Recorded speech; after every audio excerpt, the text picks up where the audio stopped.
There is no place in the world more synonymous with great street food than Bangkok. This city is one ginormous food court where you can find all the best eats. Noodles, stir fries, fried chicken, and spicy salads. It can all be found within the tight alleyways of this culinary metropolis. And today, I'm sharing with you the best places to eat. So if you're hungry, come with me on this Bangkok street food adventure.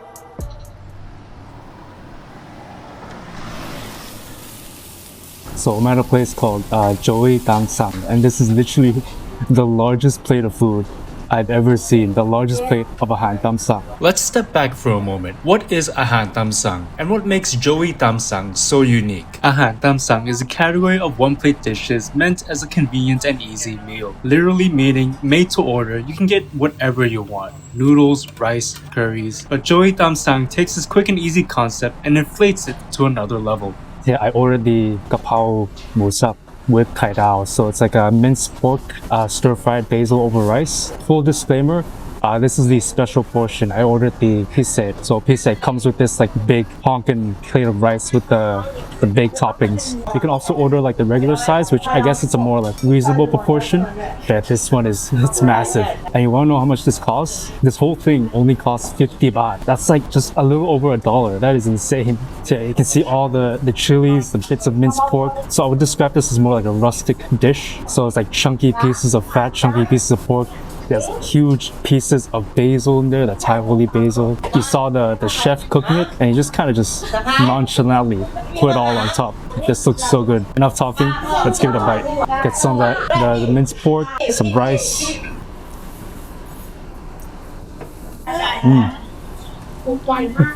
It's really good. I ordered mine medium spicy, but still pretty nice spice, pretty nice pick. There's bits of fat in there as well. Big chunky pieces of fat mixed in with the stir-fried minced pork, and that gives it a lot of like a nice oily stir-fried flavor.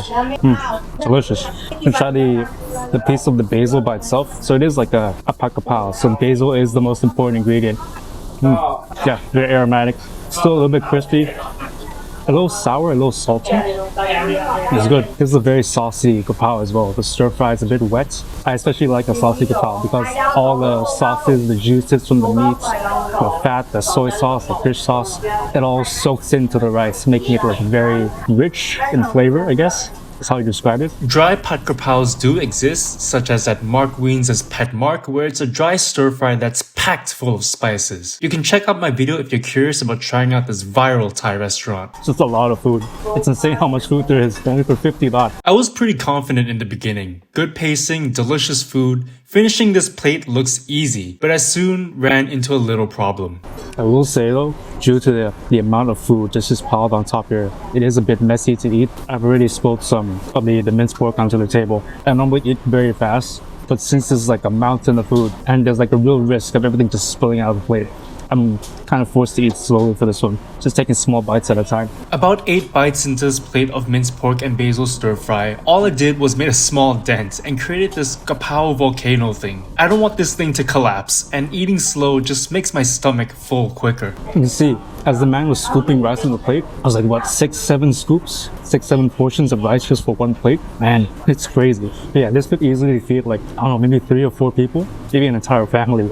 Like one meal. It's just crazy how much food there is for like 50 baht. If I'm going to finish this, I need some help. Luckily, with all han tam sang places in Thailand, we're given a special condiment that will definitely come in handy. With Krapao, you always have this condiment of like fish sauce and chilies, and they do give you like a big bowl of that. So I'm gonna add some to the Krapao just to spice up the flavors a bit. This is Prik Nam Pla, a staple Thai sauce made from fish sauce, chilies, and sometimes garlic. It's salty, a little sour, spicy, and a perfect pairing to cut through the oiliness of stir-fried foods, such as our giant Pad Krapao right here. And you betcha I'm gonna be adding a lot of this Prik Nam Pla. Let's try it now.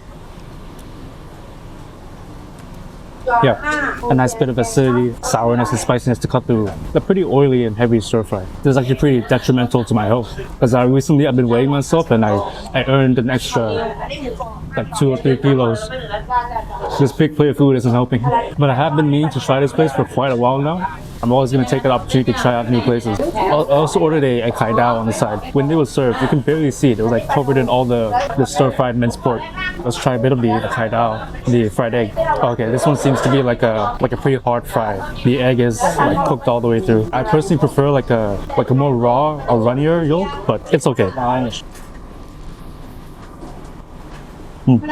It's pretty nice fried egg. And this restaurant seems to be pretty well hidden because there's only locals here. There's no foreigners, no tourists. I'm probably the only English-speaking guy here.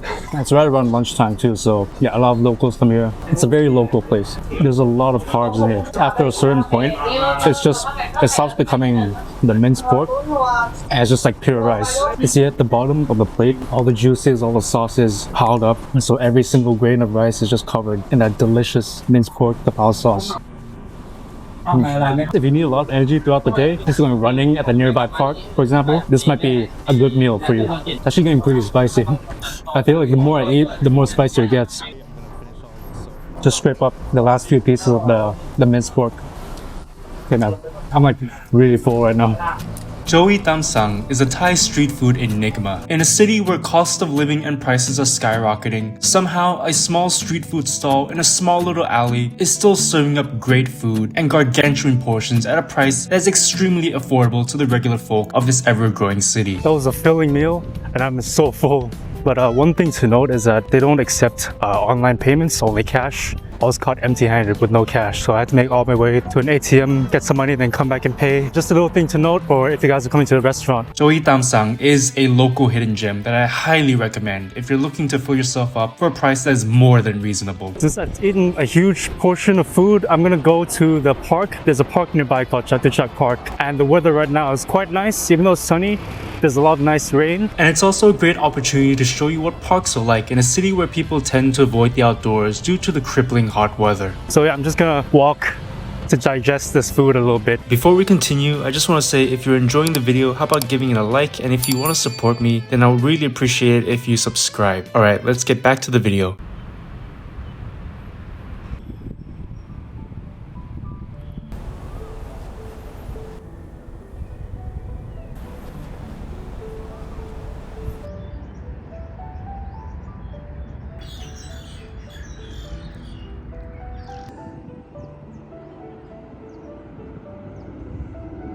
Okay, now you might call me a madman for coming to the park during the hottest season in Thailand, but hear me out. Today is cool for Bangkok. The skies are very cloudy, there's not a lot of sun rays, the wind is uncharacteristically breezy, and the park during noon, no one's here. So as an introvert, this is bliss. So for me, as long as I have a seat, as long as there's shade, as long as there's good wind, and maybe a drink, it's perfect for me. Also, it's a good opportunity to digest all that food I've eaten. So I've gotten this sports drink, it's Sponsor, a less sugar variety. Nice, sweet, refreshing, slightly citrusy. It's pretty good. Very relaxing.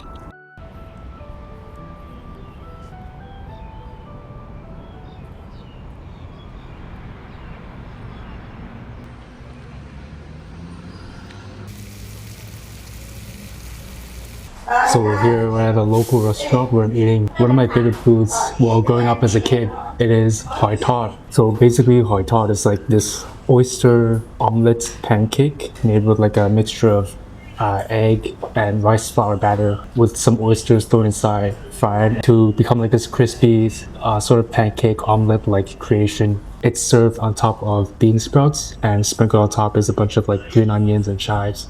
This is one of my favorite dishes growing up as a kid here in Thailand. So typically you eat this with a sweet chili sauce, like a sweet chili ketchup. This is like a sort of sweet chili ketchup type of sauce. It's sort of spicy, sort of ketchupy and syrupy in a way. So you pour this on top of your Hoi Tod. Some people, they like to add a lot of sauce, but for me personally, I prefer a little less sweetness. The flavor tastes like the natural crispy fried flavors. Cheers, guys.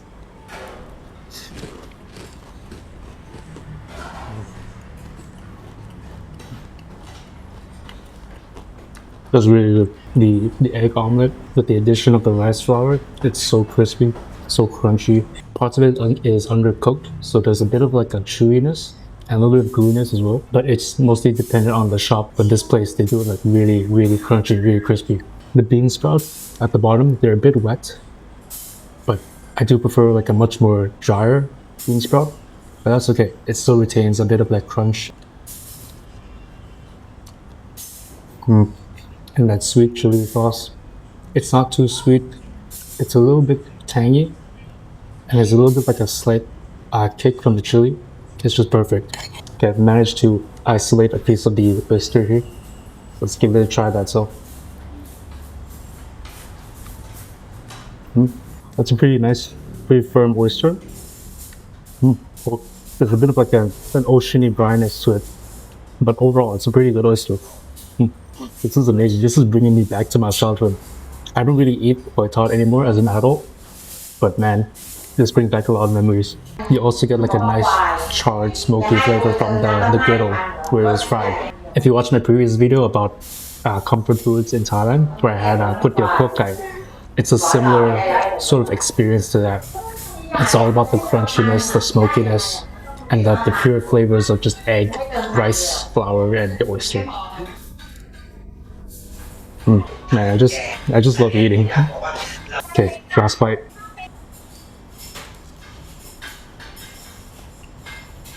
Yeah, it was wonderful.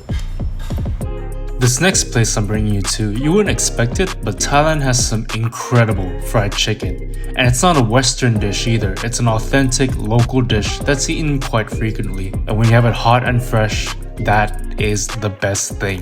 I think it's called Som Tum Hoi Tod Ma. The name of the shop is in reference to this big pot of like oiling fried chicken, like bubbling in the oils. And then it's made fresh, piled on to the metal trays. You can see like mountains of fried chicken. So there's two types. There is the chicken drumstick and the chicken wing. I got one of each. You can get sticky rice, but I didn't choose sticky rice because I need to watch my weight sometimes. I'm eating a lot of food recently and I don't want to get too fat. I'm hungry, but let's give it a bite. That was really nice. That's a really juicy fried chicken. Oh wow. That's literally one of the best fried chickens I've ever had. Bar fast food. Man, that is so good. Now you might be wondering, in Thailand, fried chicken or Hoi Tod is as common as sticky rice. Traditional Thai fried chicken is usually marinated in garlic, coriander root, white pepper, and fish sauce, lightly coated in rice flour, and then deep fried. Hoi Tod is an everyday Thai food, and especially in the Isan region of Thailand. In fact, the South also has their own special version called Hoi Tod Hat Yai that is famous nationwide. You can check out my Southern Thai street food video after this one for more info. It's a dark meat as well, so it's extra juicy. And the batter isn't too oily. It isn't too hard or rough. It's like a nice crisp flour batter. I don't think there's any seasoning to it. Maybe a bit of black pepper. I see like a little specks of black pepper. Yeah, it's the purest form of a fried chicken, and it's really, really delicious. I also got a bottle of Coke, just normal Coke, I believe. It would go really nice with the chicken. That's refreshing. Yeah, especially when the weather outside. It's like the walk on the way here, it's extremely hot. While in the USA, in addition to sodas, fried chicken is often paired with things like collard greens and mac and cheese. In Thailand, we go the spicy and sour route with Som Tum.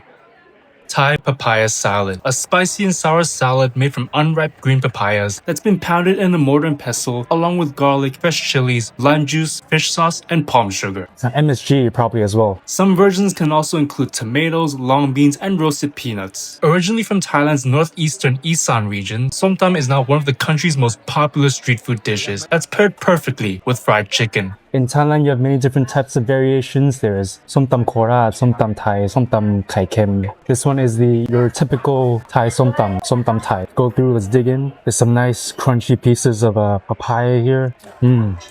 That's delicious. Of course it is. Of course it's delicious. It's sour, crunchy, refreshing, a little bit sweet. Actually, not a little bit, quite sweet. It's salty. It's all the flavors you want, especially on a hot day like this. Som Tam, you can have it with or without this thing called pa la. Personally, I don't really like pa la, so I just got the regular Som Tam.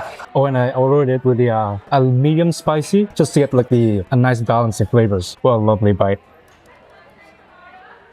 And chase it down with the chicken. It really complements each other well. Like the meaty, sort of salty, crunchy, hot, oily fried chicken paired with like the light and also crunchy, sour, spicy papaya salad. This is a dangerously good combo. I could eat this all day. And with the mountains of fried chicken that's constantly coming out, man, that is very tempting. My favorite part of the drumstick is actually this end right here because it's the most fatty, it's the most crunchy, it has the most flavor. It's delicious. This restaurant's pretty self-service. So these drinks are self-service. You go up, you pick your cup, put in your ice cubes, and you pick your drink. I was like just up there with a Coke bottle, trying to open the Coke bottle with the bottle cap opener.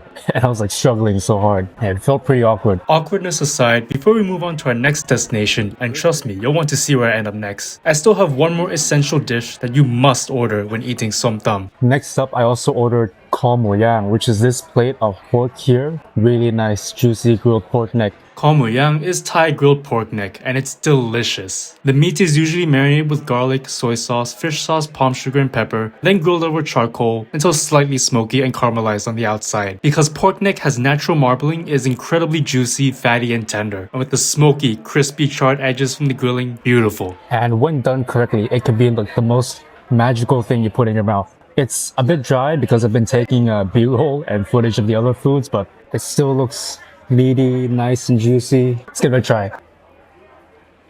That was wonderful. It's meaty and it's fatty and it's soft. It's not like biting down on a pork. It's more like slowly chewing a very soft and tender pork. Yeah, it's delicious. I love that porky flavor. It's oily, it's fatty. Sort of like bacon, to be honest, like pork belly. Oh, and you get like a smoky flavor from the charcoal grill as well. That is wonderful. A lot of protein in this one, but also a lot of fat and cholesterol. So you gotta watch out.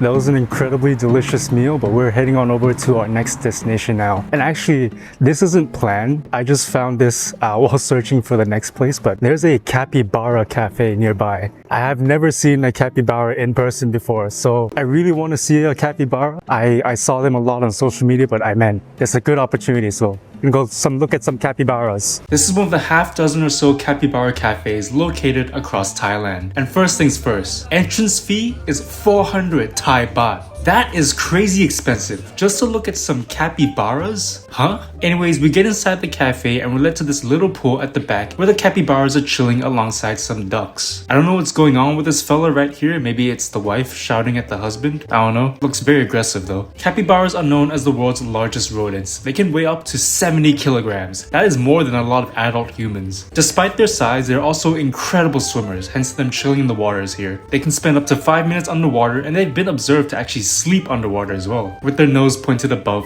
for air. Oh hey look, a watermelon. These big boys and girls are herbivores, so some juicy watermelon slices are a welcome treat.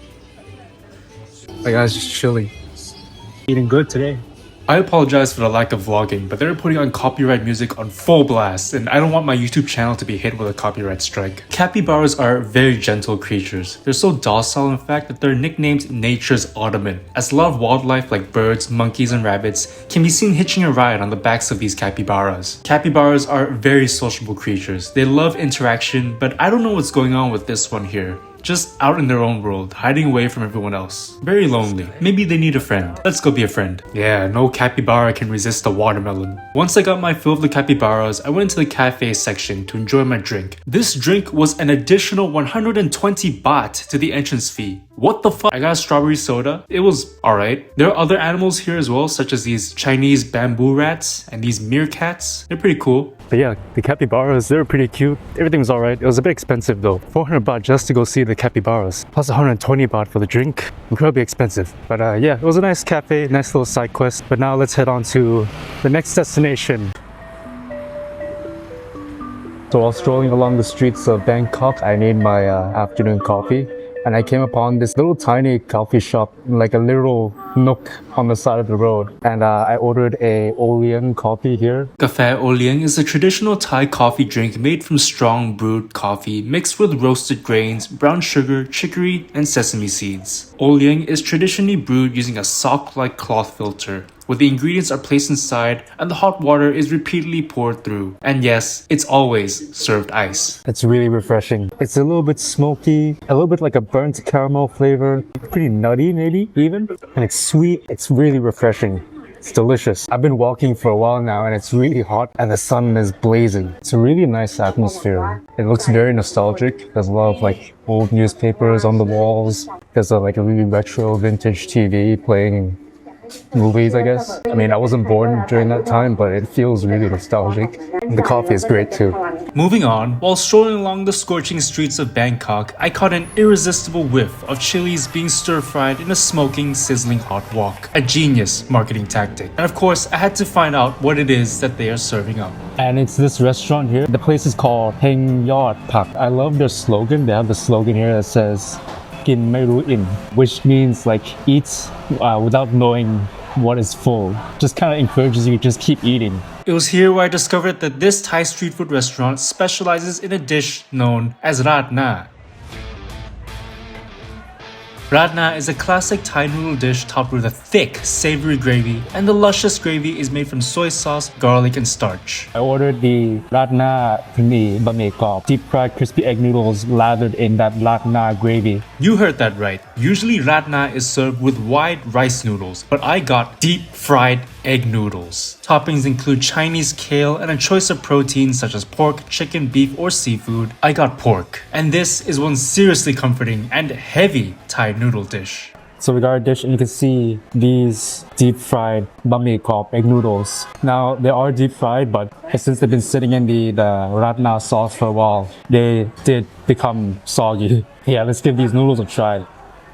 That was wonderful. They don't taste like regular egg noodles at all. They literally just taste like deep fried boiled egg. The texture, it's soggy, it's mushy. There's a slight hint of crispiness to it. They don't taste anything like egg noodles. But what makes it is the Rad Na sauce. That thick gravy just coats the noodles really, really well. It's so luscious. Actually, let me just get a spoonful of the gravy by itself. Yeah, that's thick, like almost gelatinous, but it has a strong, like a deep, strong porky flavor. I think it's made by like reducing maybe like a pork stock or chicken stock. It's salty a little bit. It's very umami, very rich, very decadent. Yeah, it's delicious. Rad Na is a Chinese-influenced dish and is a staple in the Thai street food repertoire. In fact, it's such a beloved dish that many locals have fond memories of this comforting food when they were growing up. You know, when I was a kid growing up, I used to love eating Rad Na. It's like a very comforting dish because it's just literally just like a wad of noodles and thick gravy, and the dish is pretty mild in flavor as well. It is a pretty great dish for a kid or for people who don't really like a lot of strong flavors. In that sense, it's a really comforting dish. I'm sweating a lot here. Thai weather is really hot. But through all my years of eating Rad Na, I've never quite figured out this one aspect, the pork. What's wrong with the pork? Well, let me show you. Let me just try the pork by itself. That is so tender. You don't even need to chew. That's literally so tender. Wow. Okay, I don't know how they got it so tender. Maybe it's been stewed in the Rad Na sauce, or maybe it's been marinated. I don't know, I feel like every Chinese dish, the pork is always really tender. Must be like some secret Chinese cooking method that the rest of the world doesn't know about. Yeah, there's bits of kale as well. Yeah, nice crisp kale. Okay, since Rad Na is a very mild and heavy dish, it's served alongside two very important condiments, dried chili flakes and chili vinegar. These condiments help to cut through the richness of Rad Na and to provide some much needed pizzazz. I'm gonna try and get a bite with all the ingredients, the kale, the noodles, the pork. That's a pretty good bite right there. Delicious. The chilies add a nice little kick of spiciness too. Kind of mix things up a little bit. I think I'm gonna add some vinegar to give it a little bit more pizzazz, just a tiny bit. So it's a bit more a spark of acidity. That's a bit better. Bangkok is home to so many good street food eats. From the refreshingly complex Olean coffee, to the hearty and comforting Rad Na, to the overpriced strawberry soda at the Capybara Cafe. Okay, maybe not that one. But one dangerously delicious Thai street food combo that you need to try at least once in your life is the Som Tum and fried chicken. It's a street food combo that just works. Sour, spicy, crunchy, meaty. It's just perfect. If you enjoyed this video or it has inspired your next food and travel adventure, then I really appreciate if you give it a like, comment, and subscribe to my channel. Also, feel free to share it with someone planning an upcoming holiday. And if you want more detailed travel guides and food recommendations, visit my food and travel blog at feastographyblog.com. Link is in the description below. Thank you so much for watching, and I'll catch you in next week's food and travel adventure. Bye bye!